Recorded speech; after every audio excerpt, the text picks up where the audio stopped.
नमस्कार दोस्तों, study with मस्ती चैनल पर आप सभी लोग का स्वागत है। और हम लोग देख रहे हैं यूपी ट्रिपल एससी द्वारा जो भी परीक्षाएं हुई हैं उनमें आए हुए प्रश्न। और हम लोग जीव विज्ञान देख रहे हैं और जीव विज्ञान में आज विविध वाला टॉपिक है और आज के बाद ये ख़त्म हो जाएगा। तो चलिए सीधे चलते हैं प्रश्न पर। आगे बढ़ने से पहले चैनल को सब्सक्राइब करके वीडियो घंटी का नोटिफिकेशन दब को प्रेस कर लें ताकि आपको हर एक वीडियो को नोटिफिकेशन मिलता रहे, और वीडियो को लाइक करके शेयर करें ताकि आपके दूसरे मित्र तक भी पहुंचे। आपका लाइक और सब्सक्राइब भी एक मोटिवेशन का काम करता है। निम्नलिखित में से कौन सा एक कूटपाद फाल्स फीट है जिससे अमीबा अपने भोजन को निगलता है? ये आपको बताना है। बताइए कौन सा फॉल्स फिट है अमीबा में जो पाया जाता है जिससे अमीबा जो है अपने भोजन को निगलता है, उसके पास माउथ नहीं होता है। तो ये होगा स्यूडोपोडिया। मैं आपको फिगर के माध्यम से भी समझाऊंगा अभी। चलिए आगे चलते हैं। तो देखिए ये अमीबा है और ये फूड पार्टिकल्स हो गया। थोड़ा सा इसको दूसरा कलर ले लेते हैं ताकि आपको समझ में आए। ये फूड पार्टिकल्स हो गया और यहाँ पर ये स्यूडोपोडिया होगी, ये जो निकला हुआ है ये, और ये स्यूडोपोडिया हो गया। और इसी के माध्यम से ये जो भोजन को, जब भोजन आता है तो इसको अपने स्यूडोपोडिया को बंद करके और फूड पार्टिकल्स को निगल लेता है।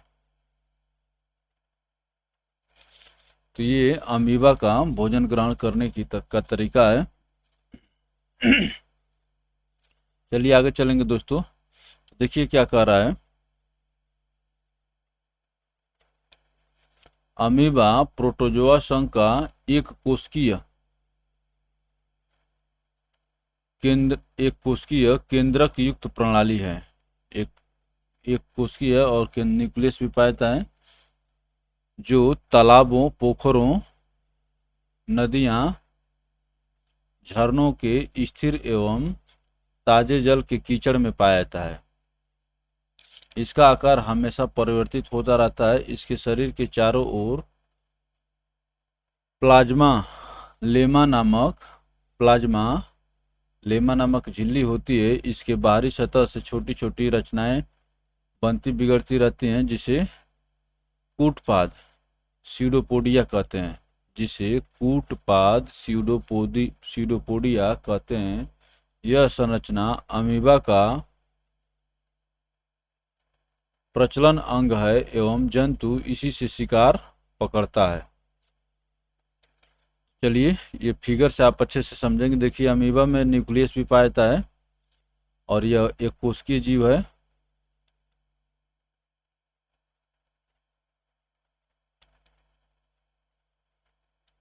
और स्यूडोपोडिया आप देख रहे हैं। चलिए अगले प्रश्न पर चलते हैं दोस्तों। निम्नलिखित में से कौन सा जीव एक कोलोनियल के रूप में रहता है? कोलोनियल के मतलब एक साथ,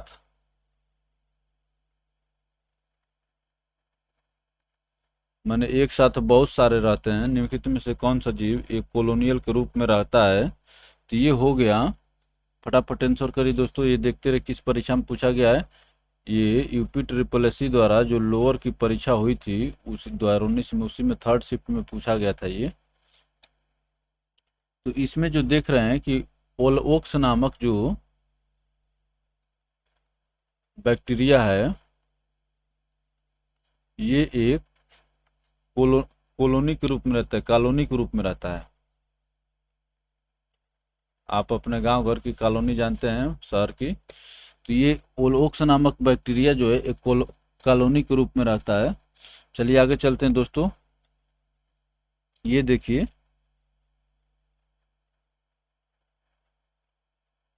ये है ओलओक्स, और इसमें अगर इतने भाग को देखें तो ये बैक्टीरिया आपको दिखाई देगा, the emerald green algae of micro world. तो ओलक्स emerald green algae of the micro world हो गया। और इसमें जो ये जो है ओलोक्स है, और ये जो देखिए छोटे छोटे बैक्टीरिया सब एक साथ रहते हैं, इसको ओलोक्स कहते हैं। चलिए ये भी है। तो individual cells form colonies level of organism multicellular up to 50,000 cells can not live alone. ये एक साथ अकेले नहीं रह सकता है, तो इसको जो है ओल ओक्स नामक कॉलोनी कहते हैं। यही आपसे पूछ रहा था, इसमें सब कुछ मिलता है इसका। अब इसमें हो गया फ्लगेला हो गया, और आई स्पॉट हो गया, इसमें न्यूक्लियस हो गया, कंट्रैक्टाइल वैक्यूल हो गया, ये सब जो इसमें पाया जाता है। चलिए हम लोग देखते हैं। ओल ओक्स जल में कॉलोनी बनाकर रहने वाला शैवाल है। ओल ओक्स जल में कॉलोनी बनाकर रहने वाला शैवाल है। इसकी कॉलोनी के सदस्यों की संख्या असंख्य होती है और ये गोलाकार होते हैं। इनमें प्रजनन लैंगिक एवं अलैंगिक दोनों प्रकार से होता है। इनमें प्रजनन लैंगिक एवं अलैंगिक दोनों प्रकार से होता है। चलिए आगे चलते हैं दोस्तों। क्वेश्चन नंबर 3 क्या कह रहा है, फटाफट आंसर करिए। नीचे दिए गए विकल्पों में से वर्ग इंसेक्टा कीट के संदर्भ में गलत कथन की पहचान करें, बताइए।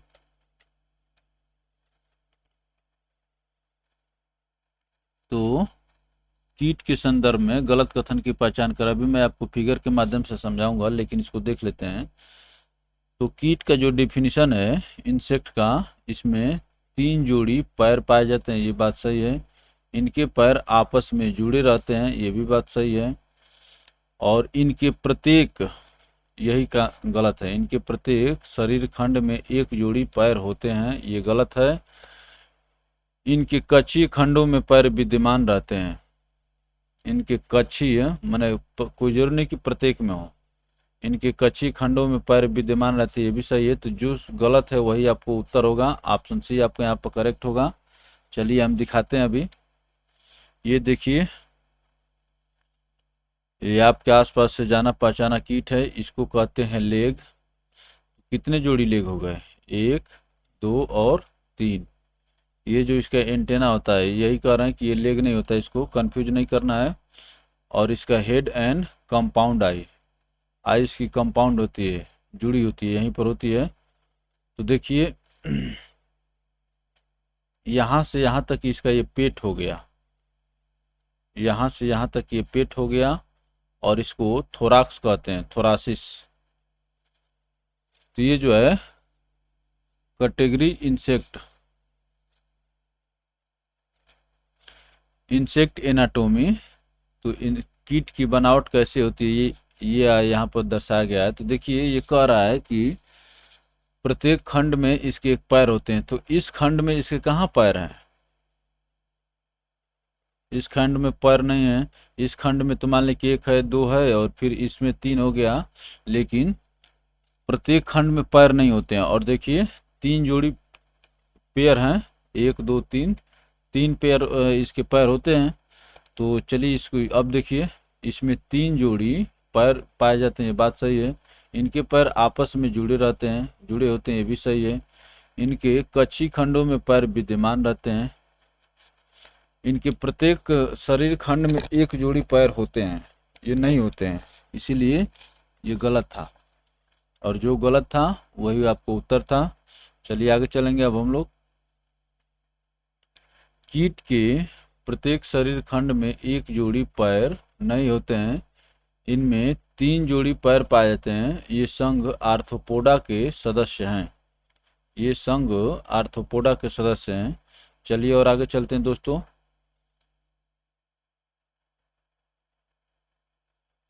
फार्मा विजन 2020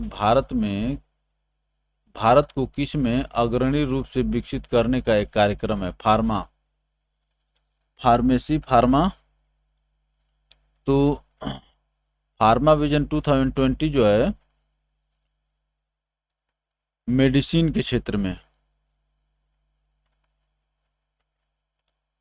औषधि निर्माण आपके यहाँ पर करेक्ट होगा।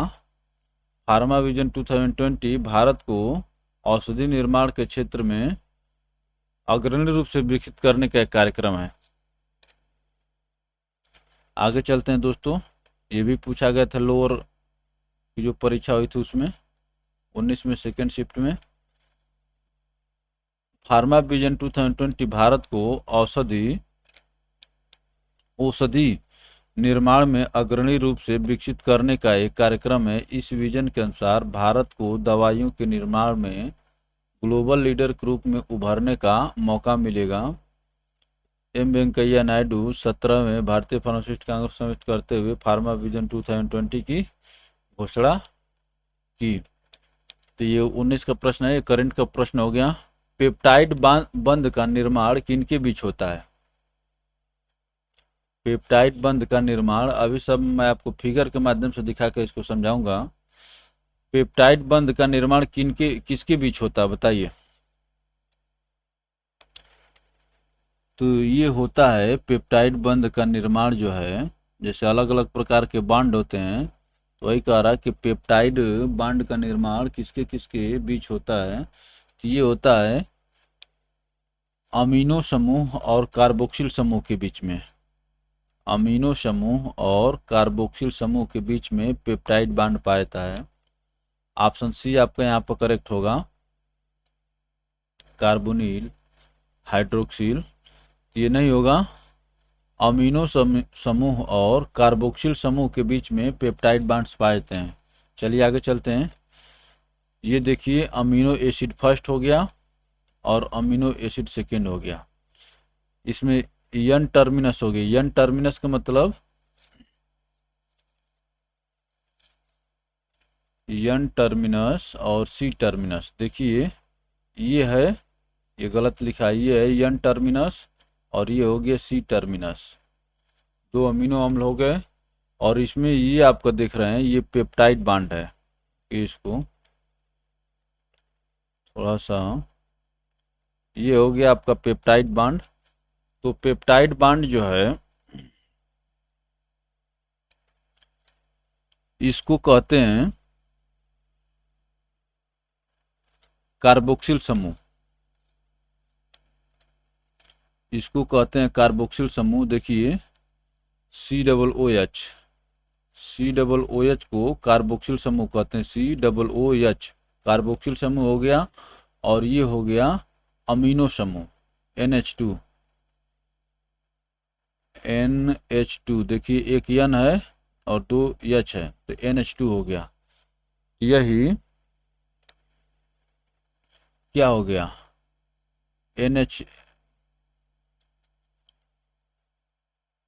NH2 और COOH के बीच में ये जो पेप्टाइड बांड बन रहा है, जो बांड बन रहा है उसको पेप्टाइड बांड कहते हैं।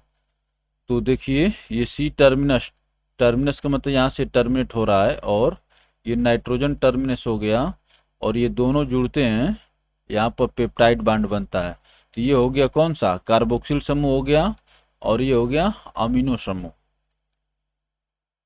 अब आप आइए यहाँ पर देखिए अमीनो समूह NH2 और कार्बोक्सिल समूह COOH, इन्हीं दोनों के बीच नाइट्रोजन और कार्बन के बीच में पेप्टाइड बांड बनता है। तो यही आपका ये प्रश्न था। मैंने कोशिश किया आपको समझाने की और इसको समझिए, जितना हो सके समझने की कोशिश करिए। आप भी रटने से काम नहीं चलेगा। तो क्या कह रहा है? दो या दो से अधिक अमीनो अम्ल मिलकर पेप्टाइड का निर्माण करते हैं। दो या दो से अधिक अमीनो अम्ल मिलकर पेप्टाइड का निर्माण करते हैं। पेप्टाइड बंध एक ऐसा बंध है जिसमें एक अमीनो अम्ल का कार्बोक्सिल समूह और दूसरे अमीनो अम्ल के अमीनो समूह से जुड़ा रहता है। तो एक का कार्बोक्सिल समूह और दूसरे अमीनो अम्ल के अमीनो समूह से जुड़ करके आपको कौन सा बांड बनाते हैं? Peptide bond.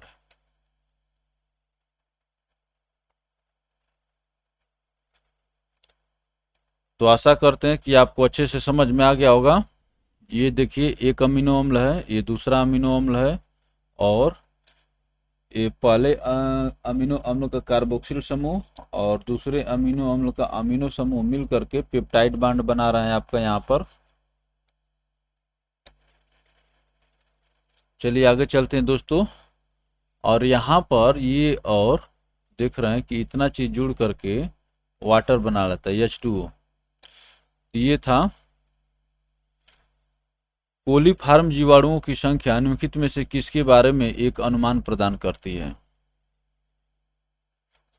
कोलीफॉर्म जीवाणुओं की संख्या जो है निम्नलिखित में से किसके बारे में एक अनुमान प्रदान करती है, ये आपको बताना है। तो ये जो है जल के प्रदूषित होने का सूचक है। तो रक्त, आंत, ये डिब्बा बंद भोजन में, तो ठीक है ना। तो मैं आपको बताया कि कोलीफॉर्म बैक्टीरिया जो है जल के प्रदूषित होने के बारे में आपको अनुमान बताता है। आप ये भी चेक किया जाता है, जैसे आपका जो ड्रिंकिंग वाटर है उसमें ये भी चेक किया जाता है। तो ऑप्शन सी करेक्ट होगा। कोलीफॉर्म जीवाणु की संख्या निम्नलिखित में से किसके बारे में एक अनुमान प्रदान करती है। तो ये जल के बारे में, खासतौर से नदी, तालाब और के पोखरों के जल के बारे में ये सूक्ष्मजीवी संदूषण के बारे में आपको बताती है। आगे चलते हैं। देखिए यहाँ पर बताया गया है, ये देखिए कोलीफॉर्म बैक्टीरिया आपका जो पीने वाला पानी है इसका कम से कम एक वर्ष में एक बार चेक करा लेना चाहिए। Coliform bacteria protect your health, test your well water for. आप अपने कुएं का पानी इसके लिए चेक करिए, नाइट्रेट के लिए चेक करिए, आर्सेनिक के लिए चेक करिए, लेड के लिए चेक करिए, मैग्नीज के लिए चेक करिए। ये सभी जो है प्रदूषक हैं। और कोलीफॉर्म बैक्टीरिया में क्या होता है, total coliforms one of the many group of rod shaped bacteria. Coliforms जो होते हैं यहाँ पर ये रॉड शेप्ड बैक्टीरिया होते हैं। और faecal coliforms that reside in the intestine of warm blooded animals. ये जो है गर्म खून वाले जो एनिमल होते हैं, वार्म ब्लडेड एनिमल्स, उनके इंटेस्टाइन में पाए जाते हैं। और ई कोली क्या है, a single species of faecal coliform bacteria. तो कोलीफॉर्म बैक्टीरिया में जो है क्या होते हैं, रॉड शेप्ड बैक्टीरिया होते हैं। और ये जो है इनका जब आप पानी का चेकअप करते हैं, पानी की जांच करते हैं, तो ये जो है कोलीफॉर्म बैक्टीरिया के लिए भी चेकअप किया जाता है। चलिए आगे चलते हैं दोस्तों। ये देखिए टोटल कोलीफॉर्म्स सबसे, उसके अंदर जो हो गया फीकल कोलीफॉर्म्स आ गया और ई कोली हो गया। क्या कह रहा है, नदी के जल में सूक्ष्मजीवी संदूषण का पता लगाने के लिए कोलीफॉर्म जीवाणुओं की संख्या का पता लगाया जाता है। इस प्रक्रिया में प्रति 100 मिलीलीटर पानी में कोलीफॉर्म बैक्टीरिया एस्चेरिचिया कोलाई की उपस्थिति की जांच की जाती है। कोलीफॉर्म बैक्टीरिया एस्चेरिचिया कोलाई की उपस्थिति की जांच की जाती है। तो ये जो है कोलीफॉर्म का जो जांच की जाती है, ये जांच पानी शुद्ध है कि प्रदूषित है उसकी जांच के लिए किया जाता है। चलिए आगे चलते हैं दोस्तों। ऐसे अमीनो एसिड जिसमें कार्बोक्सिल समूह के बदले NH2 समूह उपस्थित हो को कहते हैं, क्या कहते हैं बताइए। ऐसे एमिनो एसिड जिसमें कार्बोक्सिल समूह के बदले NH2 समूह उपस्थित हों को कहते हैं। तो ऐसे अमीनो अम्लों को बेसिक एमिनो एसिड कहते हैं। बेसिक एमिनो, साधारण एमिनो एसिड कहते हैं इनको। कार्बोक्सिल के जगह पर एमिनो समूह अगर उपस्थित हो तो ऐसों को बेसिक एमिनो एसिड कहते हैं। ये यूपी ट्रिपल एस सी द्वारा होम्योपैथी परीक्षा जो 2018 में हुई थी, ये प्रश्न उसमें पूछा गया था। चलिए आगे चलते हैं दोस्तों। ऐसे एमिनो एसिड जिसमें कार्बोक्सिल समूह के बदले एमिनो समूह उपस्थित होते हैं, बेसिक एमिनो एसिड कहते हैं। बेसिक एमिनो एसिड कहते हैं। चलिए आगे चलेंगे दोस्तों। आगे क्या कह रहा है कि NH2 की तुलना में अधिक कार्बोक्सिल समूह वाले अमीनो अम्लों को कौन सा अमीनो अम्ल कहते हैं। इससे पहले वाला पूछा था कि अगर ये होंगे तो इसको बेसिक कहेंगे।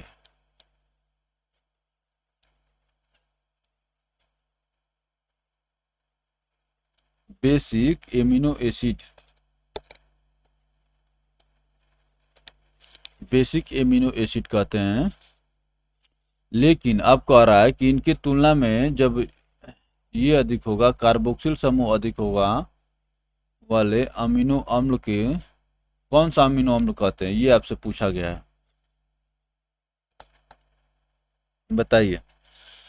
तो इसको कहते हैं अम्लीय एसिड कहते हैं।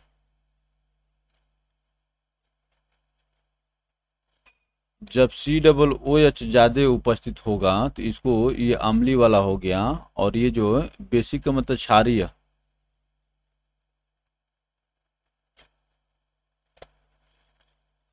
तो NH2 की तुलना में अधिक COOH समूह वाले अमीनो अम्लों को कौन सा अमीनो अम्ल कहते हैं, तो अम्लीय अमीनो अम्ल कहते हैं। और NH2 जब ज़्यादा होगा या NH2 होगा तो इसको क्षारीय कहते हैं या बेसिक। चलिए आगे चलते हैं दोस्तों। NH2 अमीनो अम्ल का pH मान 9 से 10 के आसपास होता है, तो इसलिए कैसा हो जाएगा, ये क्षारीय हो जाएगा। जबकि COOH कार्बोक्सिल समूह का pH मान लगभग 2 होता है, अतः NH2 की तुलना में COOH अधिक अम्लीय होता है।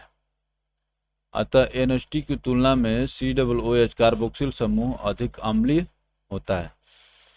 तो कोई चीज़ अगर अम्लीय होगा तो वहाँ पर ये पाया जाएगा, कार्बोक्सिल समूह पाया जाएगा, और अगर क्षारीय होगा तो NH2 समूह पाया जाएगा, अमीनो समूह पाया जाएगा। यही इसका कहने का मतलब था। चलिए आगे चलते हैं दोस्तों। निम्न में से कौन सी फसल अगेती झुलसा रोग से प्रभावित होती है। अगेती झुलसा, और इसी में आता है पछेती झुलसा।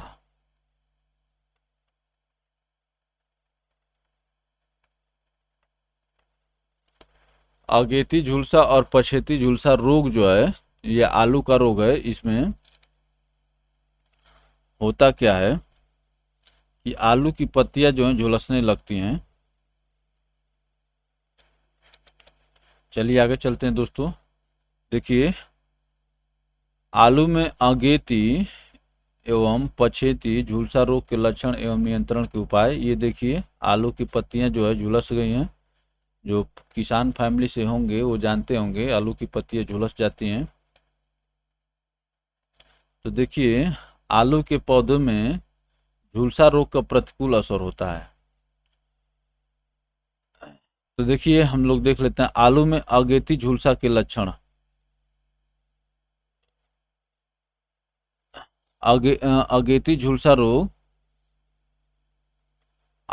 आल्टनेरिया सोलेनाई नामक कवक के कारण होता है। आल्टनेरिया, इसमें थोड़ा सा मैं कलर चेंज कर लेता हूँ। क्या कह रहा है कि अगेती झुलसा में आल्टनेरिया सोलेनाई नामक कवक के कारण होता है ये। और इसमें क्या होता है, आलू की फसल को सबसे अधिक नुकसान है। इस रोग के लक्षण जो है बुआई के 3-4 सप्ताह बाद नजर आने लगते हैं। पौधों की निचली पत्तियों पर, अगेती में निचली पत्तियों से शुरू होता है। अगेती में पौधों की निचली पत्तियों से शुरू होता है, आगे तो वही निकलती है ना। और पछेती में जो है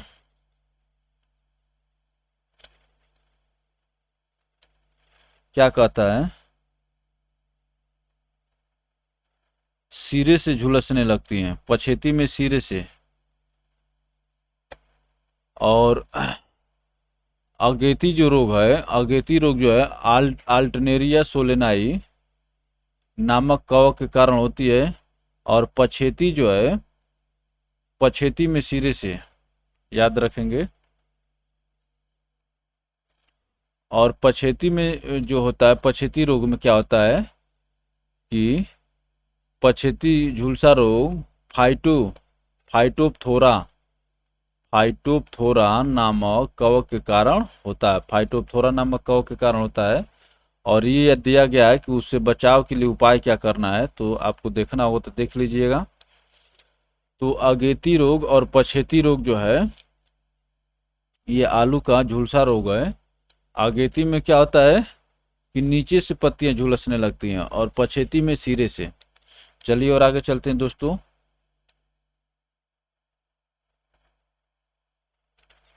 आलू की फसल में अगेती झुलसा रोग आल्टरनेरिया सोलेनाई नामक कवक द्वारा होने वाला एक सामान्य रोग है। इस रोग से आलू की फसल को सबसे ज्यादा नुकसान पहुंचता है। अगेती झुलसा रोग का प्रकोप निचली पत्तियों से प्रारंभ होता है, ये आपको याद रखना है।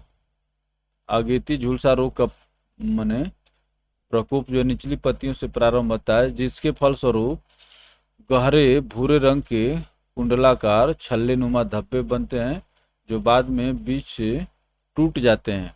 प्रभावित पत्तियां शाखाओं से टूटकर गिर जाती हैं, जिससे फसल अत्यंत प्रभावित होती है। प्रभावित पत्तियां शाखाओं से टूटकर गिर जाती हैं, जिससे फसल अत्यंत क्या होती है, प्रभावित होती है। तो अगेती पछेती याद रखिए। अगेती में नीचे से,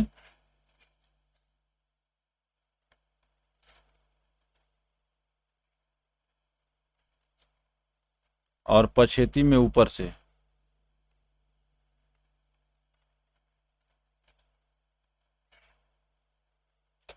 चलिए आगे चलते हैं दोस्तों। माइकोप्लाज्मा के कारण होने वाली बीमारी का पता करें। बताइए इसमें से कौन सी बीमारी जो है माइकोप्लाज्मा के कारण होती है, ये आपसे पूछा गया है। तो इसमें जो है बैगन का छोटा पत्ता, आप देखते हैं कि बैगन के पत्ते जो है एक ही में गुरछिया जाते हैं। तो बैगन का छोटा पत्ता वाली बीमारी जो होती है माइकोप्लाज्मा के कारण होती है। चलिए आगे चलते हैं दोस्तों। देखिए क्या कह रहा है, दिए गए विकल्पों में बैगन का छोटा पत्ता रोग माइकोप्लाज्मा के कारण होता है, जबकि अन्य शेष विकल्पों में दिए गए रोग विषाणु के कारण होता है। तो केरल का गुच्छादार शीर्ष जो होता है, आप देखे हैं कि केले का जब पौधा आप देखेंगे तो उस पर जो शीर्ष जो गुच्छादार हो जाता है, तो ये वायरस के कारण, ये तीनों जो है वायरस के कारण है। केले का गुच्छादार शीर्ष, पीली नस वाली मोजेक, अनउर्वरकता मोजेक, तो ये तीनों जो है वायरस के कारण होती है, जबकि ये माइकोप्लाज्मा के कारण होता है।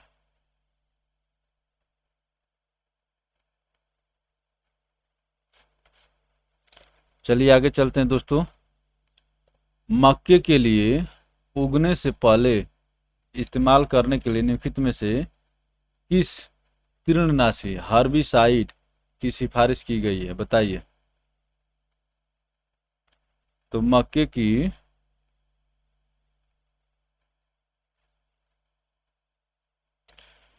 जब बुआई की जाती है तो उसमें जो है उगने से पहले कौन सा खरपतवारनाशी दिया जाता है, बताइए। तो ये थोड़ा सा कृषि प्राविधिक भर्ती परीक्षा के प्रश्न है, इसलिए थोड़ा सा डीप जाकर पूछ रहे हैं, आपको परेशान नहीं होना है। हाँ, लेकिन आलू वाला पूछा था, ये लोअर में पूछा था, लोअर 16 में, लोअर थर्ड में जो द्वारा 16 में हुआ था, आलू वाला पूछा था। और तो ये देखिए कि अट्राजीन, इसको हम लोग देख लेते हैं। अट्राजीन का प्रयोग किया जाता है, ये खरपतवारनाशी है। और इसका मक्के की फसल उगने से पहले दिया जाता है, बाद में देंगे तो फिर मक्का भी झुलस जाएगा। अट्राजीन नामक कीटनाशक का प्रयोग मक्के के उगने से पहले इस्तेमाल करने की सिफारिश की गई है। अट्राजीन का प्रयोग गन्ने की फसल लगाने के पूर्व भी किया जाता है। अट्राजीन का उपयोग जो है गन्ने की फसल लगाने के पूर्व भी किया जाता है और मक्के के पहले भी किया जाता है। चलिए आगे चलते हैं दोस्तों। किसकी कमी के कारण फल चटकता या फटता है, बताइए। फटाफट आंसर करिए, ये अच्छा प्रश्न है। तो ये बोरान की कमी के कारण आप देखते होंगे कि फल जो होते हैं जैसे बढ़ते हैं तो फट जाते हैं।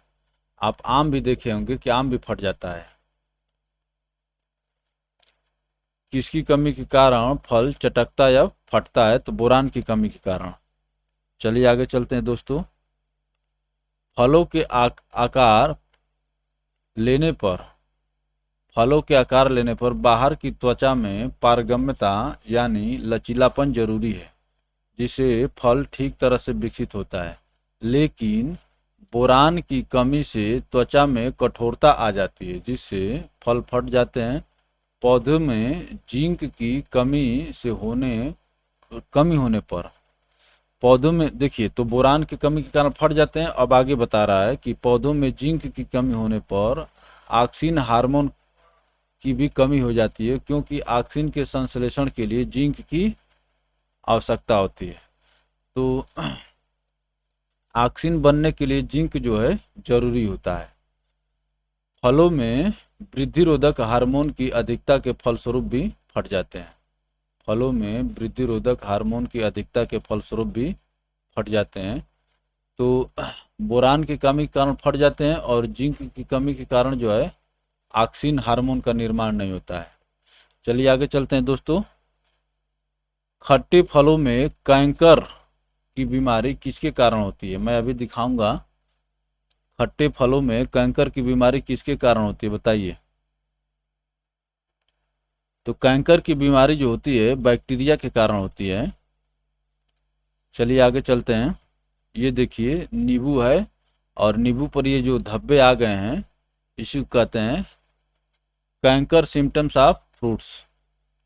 मैंने इस फल में जो कैंकर, ये मौसम्बी दिख रहा है, ये नींबू नहीं मौसम्बी है। तो मौसम्बी या नींबू जो भी समझ लीजिए, तो ये जो देख रहे हैं आप, यही एक कैंकर नामक रोग। और ये किस कारण से होती है, बैक्टीरिया के कारण होती है। चलिए आगे चलते हैं दोस्तों। खट्टे फलों में कैंकर की बीमारी जैंथोमोनास सिट्री जीवाणु के कारण होती है। नींबू के लीफ माइनर पर्ण सुरंगक कीट के द्वारा फैलता है। कैंकर सूक्ष्म घाव अथवा धब्बे के रूप में शुरू होता है और पीले ऊतकों से घिरा होता है। यह लगभग 2 से 10 मिलीमीटर व्यास तक होता है। कैंकर सूक्ष्म घाव अथवा धब्बे के रूप में शुरू होता है और पीले ऊतकों से घिरा होता है। तो यह नींबू के लीफ माइनर कीट के द्वारा फैलता है। लीफ माइनर कीट के द्वारा फैलता है बैक्टीरिया जो है। तो आप देख रही हैं खट्टे फलों में जो है कैंकर नामक बीमारी बैक्टीरिया के कारण हो रही है। चलिए आगे चलते हैं। आलू में ब्लैक हार्ट किसके कारण होता है। आलू आप जब देखेंगे तो ऐसे कट करेंगे तो यहाँ पर आपको दिखेगा काला काला। वही कह रहा है कि आलू में ब्लैक हार्ट किसके कारण होता है, बताइए। आलू में ब्लैक हार्ट जो है, देखिए जब स्टोर में आलू का भंडारण कर दिया जाता है तो वहाँ पर ऑक्सीजन की कमी हो जाती है। ठंडेपन के कारण ऑक्सीजन की कमी हो जाती है। तो ऑक्सीजन की कमी के कारण ही ब्लैक हार्ट नामक बीमारी होती है। और ये ऑक्सीजन की कमी के कारण तो होती है और CO2 की अधिकता के कारण भी होती है। अगर अधिकता रहता तो ये भी सही होता। चलिए आगे चलते हैं दोस्तों। आलू में ब्लैक हार्ट रोग एक अजैविक रोग है। यह रोग भंडारण के समय ऑक्सीजन की कम उपलब्धता या कार्बन डाइऑक्साइड की अधिकता के कारण होता है। भंडारण के दौरान उच्च तापमान के कारण, भंडारण के दौरान उच्च तापमान के कारण आलू में ऑक्सीजन की कमी या CO2 की अधिक संचयन के कारण ब्लैक हार्ट होता है। भंडारण के दौरान उच्च तापमान के कारण CO2 की O2 की कमी, ऑक्सीजन की कमी या CO2 की अधिकता के कारण होता है। चलिए आगे चलते हैं दोस्तों।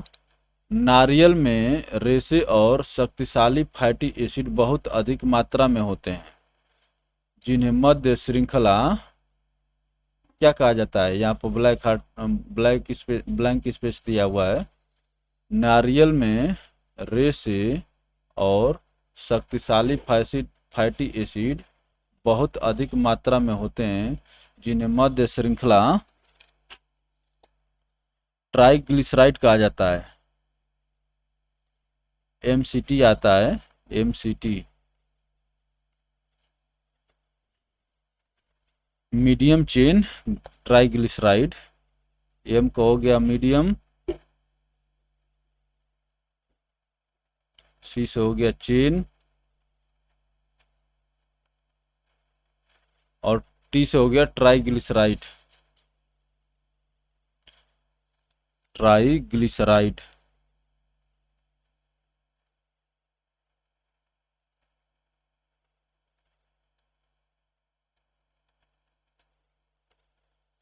मीडियम चेन ट्राइग्लिसराइड के कहा जाता है, जिन्हें मध्य श्रृंखला ट्राइग्लिसराइड कहा जाता है। ऑप्शन डी आपके यहाँ पर करेक्ट होगा।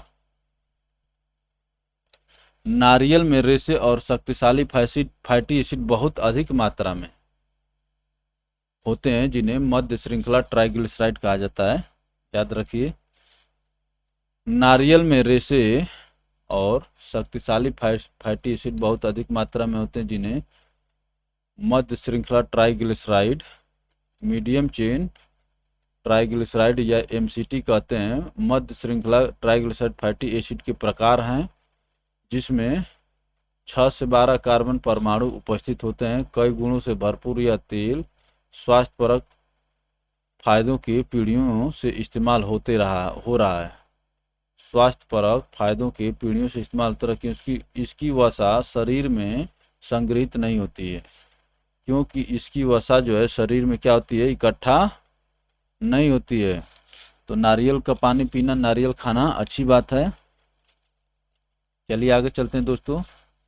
काफ़ी सिफारिश की जाने वाली खाद्य पदार्थ ब्रोकली सब्जियों के किस परिवार से संबंधित है। तो आप देखे होंगे, एक तो फूल गोभी देखे हैं और एक हरी हरी फूल गोभी की तरह होता है। फूल गोभी की तरह होता ही है, लेकिन फूल गोभी तो सफ़ेद होता है, लेकिन ब्रोकली जो होती है हरा होता है। तो वही कह रहा है कि काफ़ी सिफारिश की जाने वाली खाद्य पदार्थ ब्रोकली सब्जियों के किस परिवार से आती है। तो ये फूल गोभी वाले परिवार से है। ऑप्शन बी करेक्ट होगा। चलिए आगे चलेंगे। मंडी परिषद 2018 सेकेंड शिफ्ट में पूछा गया था ये।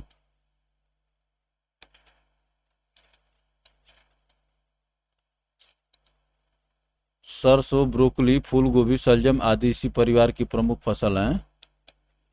तो ब्रेसिकेसी या क्रूसीफेरा परिवार के पौधे आवृत बीजी द्विबीजपत्री पौधे के अंतर्गत आते हैं। आवृत बीजी द्विबीजपत्री पौधे के अंतर्गत आते हैं। इसके अंतर्गत सरसों आती है, ब्रोकली आती है, फूल गोभी आती है, शलजम आता है। ये हो गया। चलिए आगे चलेंगे दोस्तों। में प्रतिऑक्सीकारक और एंटी इन्फ्लेमेटरी गुण होते हैं, जो मानव शरीर को स्वस्थ रखने में सहायक होते हैं। किसमें बताइए। तो फाइटोन्यूट्रिएंट्स में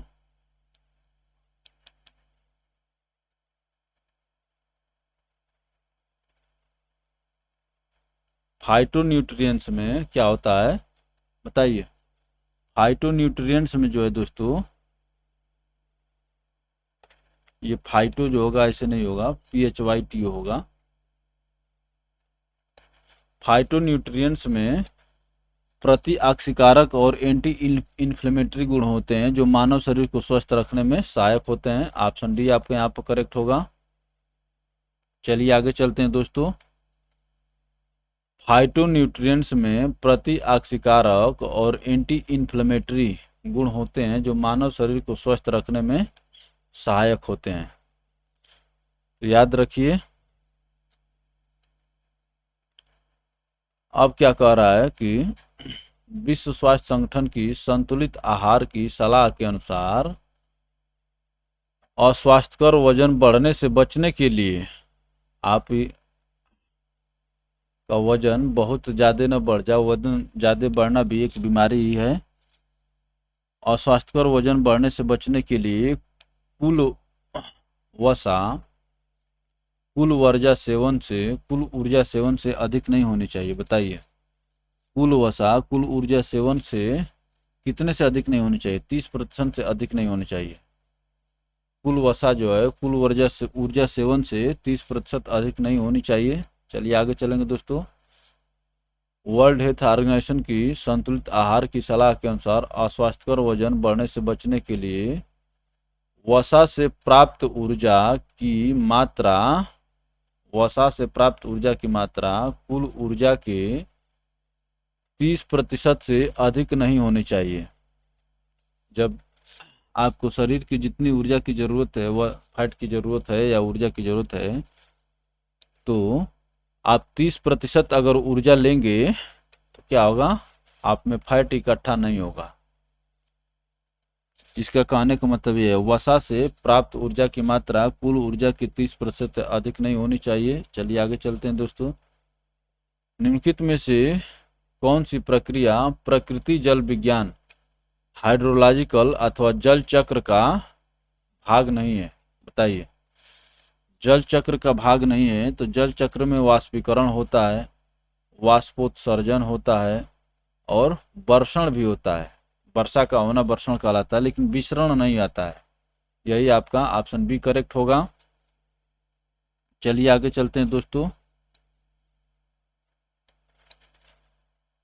जल चक्र में पानी का भाप बनना एक क्रिया है जिसमें वाष्पीकरण, वर्षण और वाष्पोत्सर्जन एक भाप बनने की प्रक्रिया शामिल है, जबकि विसरण नहीं। विसरण जो गैसों में होता है, मुक्त रूप से फैलने वाली गैसों में विसरण होता है। चलिए आगे चलते हैं दोस्तों। लैक्टोज इंटॉलरेंस क्या है? लैक्टोज इंटॉलरेंस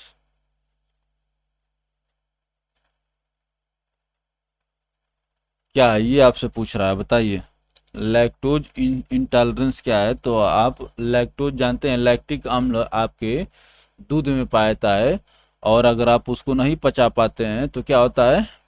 लैक्टोज इंटॉलरेंस होता है। इसके अनुसार बताइए कौन सा ऑप्शन सही होगा? तो लैक्टोज इंटॉलरेंस में होता क्या है कि ऐसी स्थिति जहाँ छोटी अतड़ियाँ दूध उत्पादों में मौजूद चीनी को तोड़ नहीं पाती हैं। फिर आप जब दूध पिएंगे, जब आपको दूध नहीं पचेगा तो क्या होगा? जब आप दूध पिएंगे तो गैस बनेगा, लूज मोशन होने लगेगा, ये सब स्थितियां हो जाती हैं।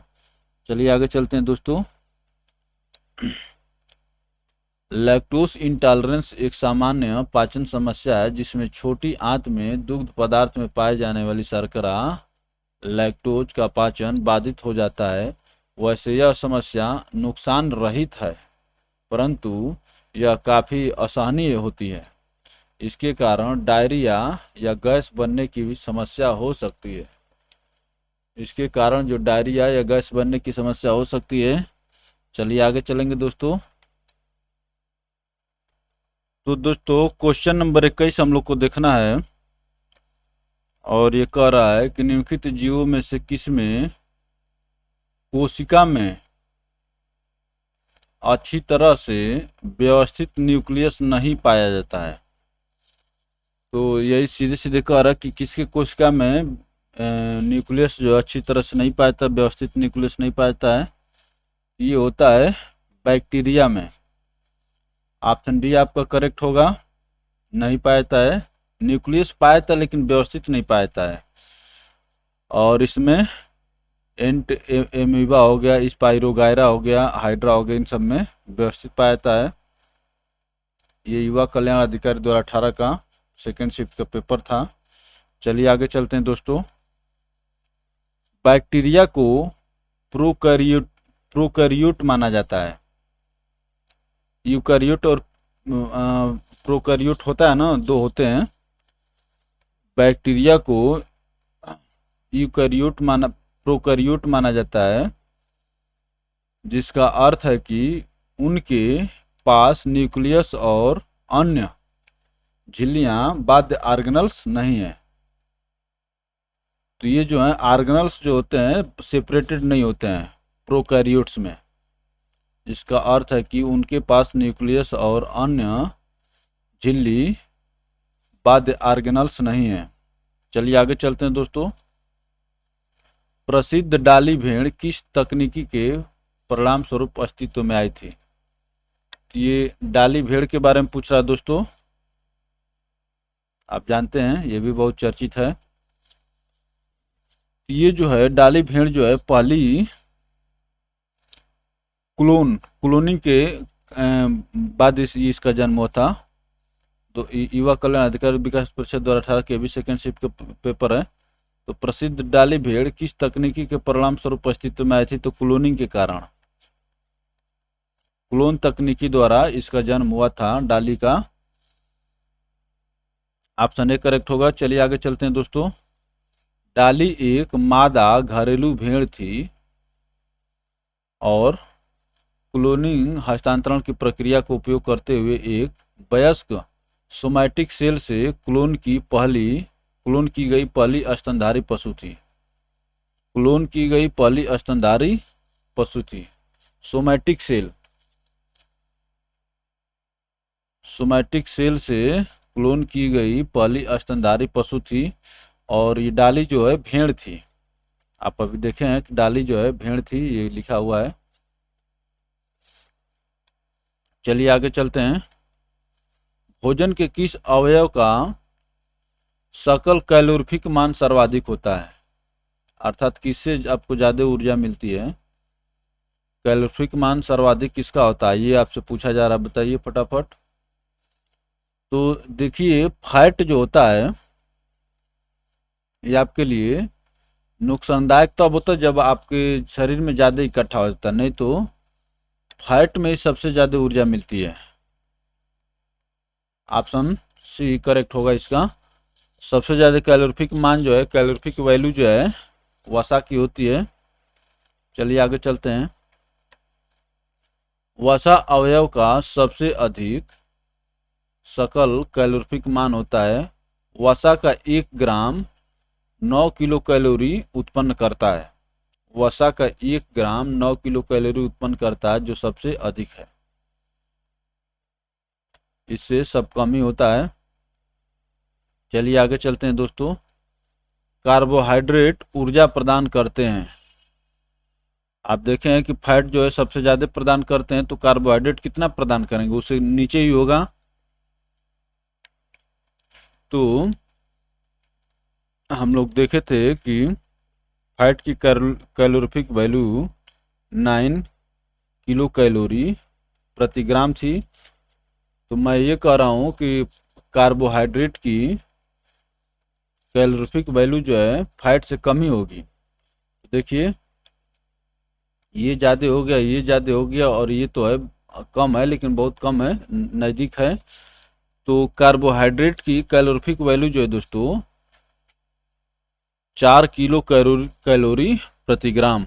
ऑप्शन सी करेक्ट होगा। चलिए आगे चलते हैं। 1 ग्राम कार्बोहाइड्रेट या 1 ग्राम प्रोटीन के, कार्बोहाइड्रेट या प्रोटीन दोनों समान लगभग देता है कि पूर्ण ऑक्सीकरण से लगभग 4 किलो कैलोरी ऊर्जा प्राप्त होती है, जबकि 1 ग्राम वसा के पूर्ण ऑक्सीकरण से 9 किलो कैलोरी ऊर्जा मुक्त होती है। तो फैट जो है ज़्यादा ऊर्जा देती है। और ये देख रहे हैं कार्बोहाइड्रेट और प्रोटीन 4 किलो कैलोरी ऊर्जा देते हैं। और ये डायरेक्टली पूछ लिया है, आप इस प्रश्न में देख ही रहे हैं, और मंडी परिषद 2018 का फर्स्ट पाली का क्वेश्चन है, फर्स्ट शिफ्ट का।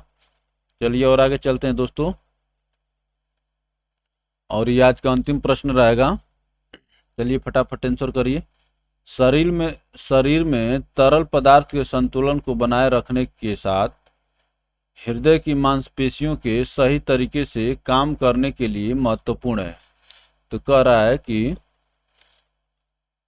तरल पदार्थ, शरीर में तरल पदार्थ के संतुलन को बनाए रखने के साथ साथ हृदय की मांसपेशियों को सही तरीके से काम करने के लिए क्या महत्वपूर्ण है, बताइए बताइए दोस्तों। तो ये होता है पोटेशियम। पोटेशियम की भी बहुत ज़रूरत होती है। ऑप्शन डी करेक्ट होगा।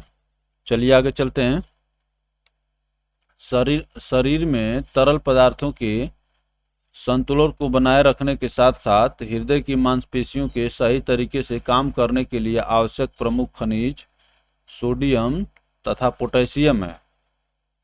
सोडियम का प्रमुख स्रोत खाने वाला नमक, जबकि पोटेशियम का प्रमुख स्रोत जो है मांस, दूध, साबुत अनाज, ताजे फल व सब्जियां हैं।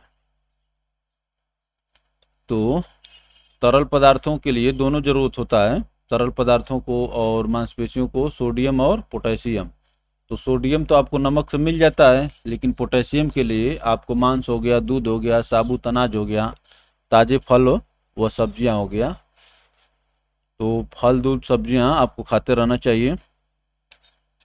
चलिए दोस्तों आगे, और ये क्वेश्चन नंबर 26 जो है आपके लिए होमवर्क रहेगा। अब हम लोग मिलेंगे फिर अगली वीडियो में दोस्तों। तो आज के लिए इतना ही। अच्छा लगे तो वीडियो को लाइक करके शेयर कर दीजिए ताकि आपके दूसरे मित्र तक भी पहुंचे, और चैनल को सब्सक्राइब करके घंटी के आइकन को प्रेस कर लीजिए ताकि आपको हर एक वीडियो को नोटिफिकेशन मिलता रहे। और हम लोग मिलते हैं अगले वीडियो में, और ये इसको होमवर्क के रूप में तैयार करके रखिएगा। क्या कह रहा है कि मनुष्यों के उस अंग भाग की पहचान करें जो श्वसन की प्रक्रिया से संबंधित नहीं है। आपको ये देखना है कि जो श्वसन से संबंधित नहीं है। और ये युवा कल्याण एवं विकास दल अधिकारी 2018 का सेकंड शिफ्ट का क्वेश्चन है। तो चलिए मिलते हैं अगली वीडियो में दोस्तों, तब तक के लिए धन्यवाद।